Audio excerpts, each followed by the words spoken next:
விழுப்புரம் மாவட்டம் காணி கிராமத்தில் செயல்பட்டு வரும் கல்குவாரியால் அப்பகுதியில் நிலத்தடி நீர் மட்டம் குறைந்து குடிநீர் தட்டுப்பாடு நிலவி வருவதாக மக்கள் வேதனை தெரிவிக்கின்றனர். ஆகவே குடிநீர் பிரச்சினை தீரும் வரை குவாரியை தற்காலிகமாக மூட வேண்டும் என கோரிக்கை விடுத்துள்ளனர்.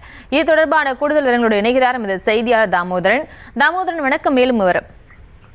வணக்கம் பிரியங்கா.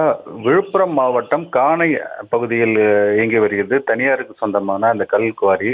இந்த குவாரியானது பல ஆண்டுகளாக செயல்பட்டு வருவதாகவும், இந்த குவாரியில் அந்த நிர்ணயிக்கப்பட்ட அளவை விட அளவுக்கு அதிகமாக அந்த குவாரியிலிருந்து கல் வெட்டி எடுக்கப்படுவதாகவும் இந்த பகுதி மக்கள் குற்றம் சாட்டி வருகின்றனர்.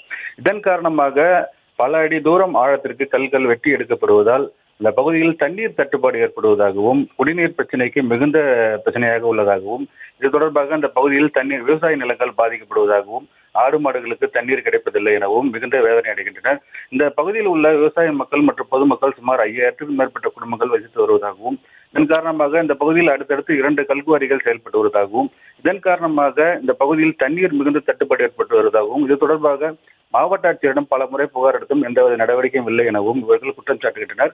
மேலும் இந்த கல்குவாரிகளை மாவட்ட ஆட்சியர் மற்றும் கனிம வளத்துறை அதிகாரிகள் விரைந்து ஆய்வு செய்து குறிப்பிட்ட அளவு மட்டுமே எடுக்கப்படுகிறதா, அளவுக்கு அதிகமாக எடுக்கப்படுகிறதா என்ற ஆய்வினை மேற்கொண்டு தகுந்த நடவடிக்கை எடுக்க வேண்டும். இந்த குவாரியை தற்காலிகமாக மூடி வைக்க வேண்டும் என அந்த பகுதி மக்கள் கோரிக்கை விடுக்கின்றனர். பிரியங்கா, விவரங்களுக்கு நன்றி தாமோதரன்.